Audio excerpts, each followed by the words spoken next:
In her eyes, I barely know her. Punk sensation and heartthrobs in her eyes.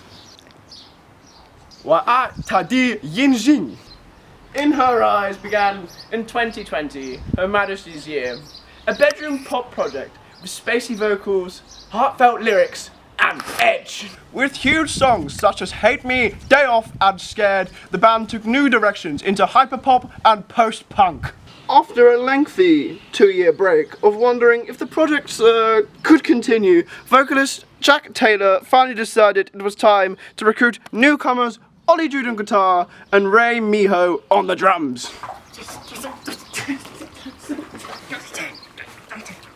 With a new hit pop-punk sound, possibly inspired by Coldplay or Sabrina Carpenter, the band were back!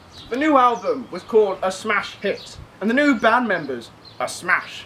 So they geared up for their first live show in over 2 years in the world famous Birmingham. But after that, London.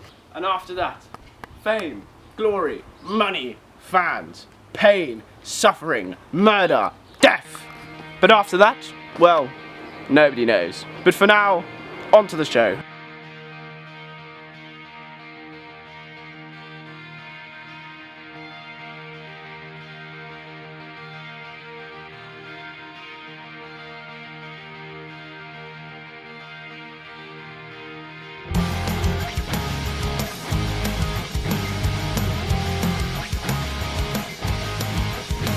What were your true inspirations for the album?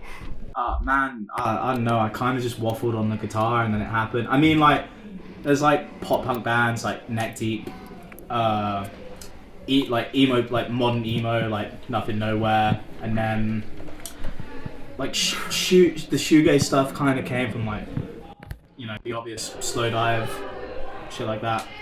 But yeah, it was kind of just, the album was made over 2 years and it got changed so many times, so it was sort of just what was I listening to at the time, what did I listen to as a kid, and then what, 10? Is it 10 songs? 10, 11? 12, I think. Is it 12? Jesus Well, Christ, so many. I count 11 because I think it's the Halls of chord. My House. Yeah, Yeah, that's like a that's a bonus demo. track.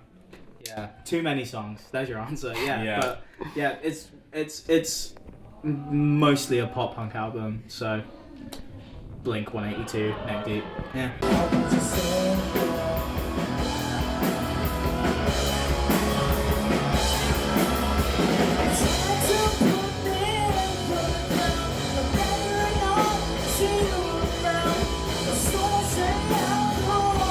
Initial worries were raised about the band's return when Ollie Jude, world-renowned ginger, was announced to be the band's lead guitarist, and whether this person could perform under pressure. Oliver. Yeah, go on. Oliver. Yes. Do you ever worry that your ego will clash with your brilliance? It is a concern. I try to stay humble if I can, but I feel like the unstoppable force of my ego one day will be my ruin, unfortunately, yeah. Ray, what is your favourite part of playing the drums? That is a very big question, and to be honest, I've actually been thinking about this question a while back. Like, just because when I first took drum lessons, it was kind of just like color sort of came into my life. Like, before I started playing drums, everything was just sort of black and white. And then when I actually had my first lesson, and I remember that day very vividly, and like the build up to it as well. Like, I remember it was like in year 7, and I just saw these ads for this guitar, keyboard, and drum lessons. And for some reason, I just gravitated to drums, just because like the idea of like playing guitar just seemed, even at that age, just seemed very alien to me, or anything with stringed instruments. But I always liked percussion stuff. I was that kid in school that was always like, okay, this guy can't play anything, just chuck him a triangle and shit, and, you know, make him happy. So, and then when I picked up that first drum lesson, it was just like, wow, this is not only something that I feel like I'm good at, but also other people are telling me that I'm good at this. Which at the time was such a big instrument of self-esteem for me.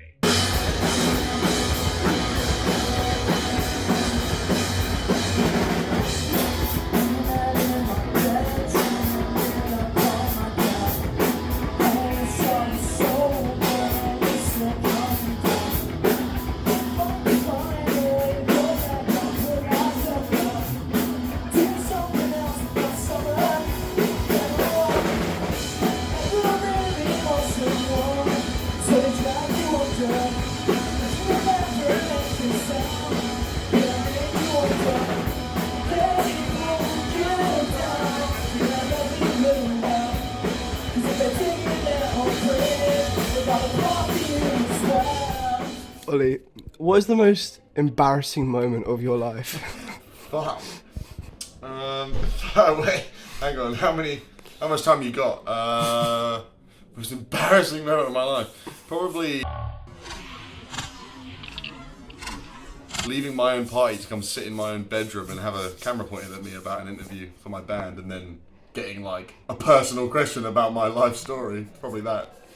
So I finally had this thing, and it wasn't necessarily a popular thing, but nobody else in my school was doing it, or like openly said that I was doing it. So it was like, this was my little niche thing.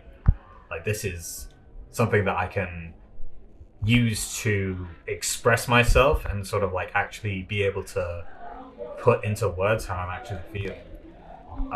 Because, you know, me being like a undiagnosed autistic kid who just didn't get any help for it at all, I just didn't really know how to like manage my emotions properly. And then this instrument comes along, and then there's these fucking bands like, you know, fucking Rival Sons, Beatles, Death Heaven, Genesis, shit like that, where these are like big names that are fucking going at it with these instruments. And it's like, wow, you don't need to say anything. You can just like do that on your instrument, and it's fucking awesome, and people love it. So that was like a very big incentive for me.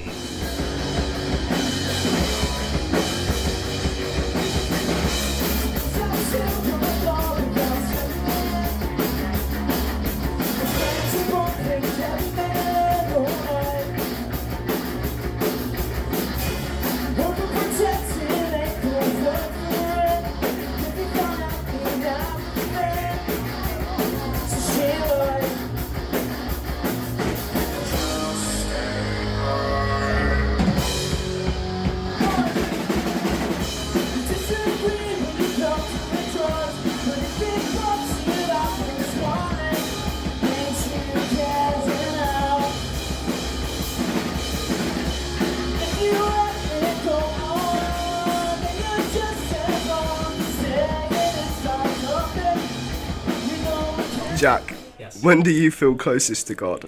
When I am taking a shit, or I'm throwing up because I'm too drunk. I went to Catholic school, so I'm very religious. You know, fucking shout out my man. But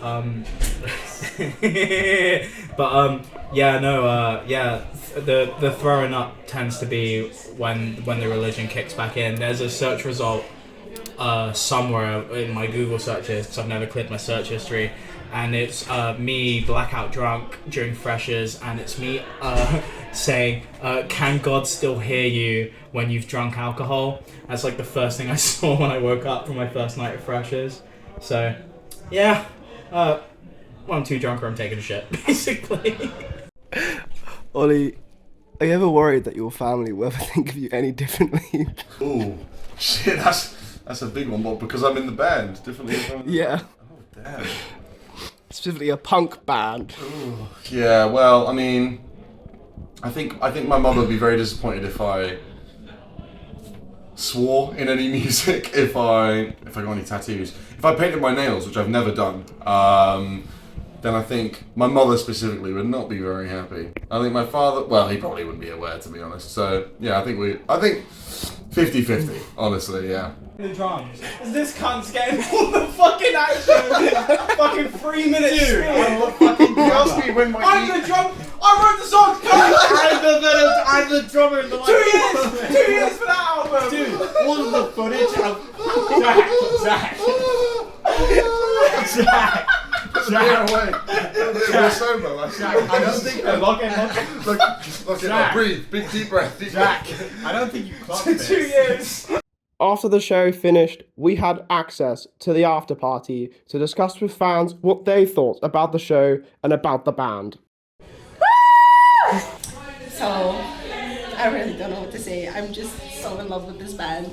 They have like the best music, and I'm at every gig. I'm always downloading their music first. I just can't wait for the next one. It's just like it really speaks to me, you know?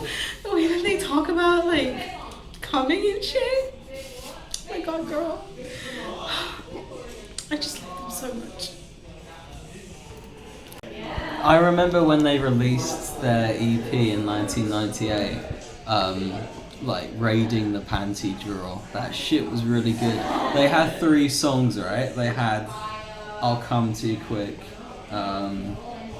Bricked Up, and I think there was one that was like, it was like a bonus track. I think they were basically just talking about. I was there. That's what matters. And I love In Her Eyes. I really want to be. I want to be in her eyes all the time.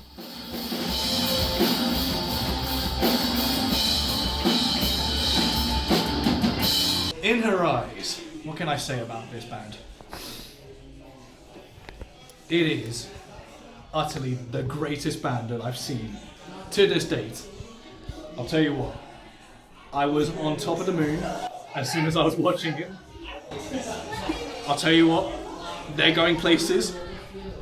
It's exciting, new stuff, and I can't wait for them to see it again. I've seen worse.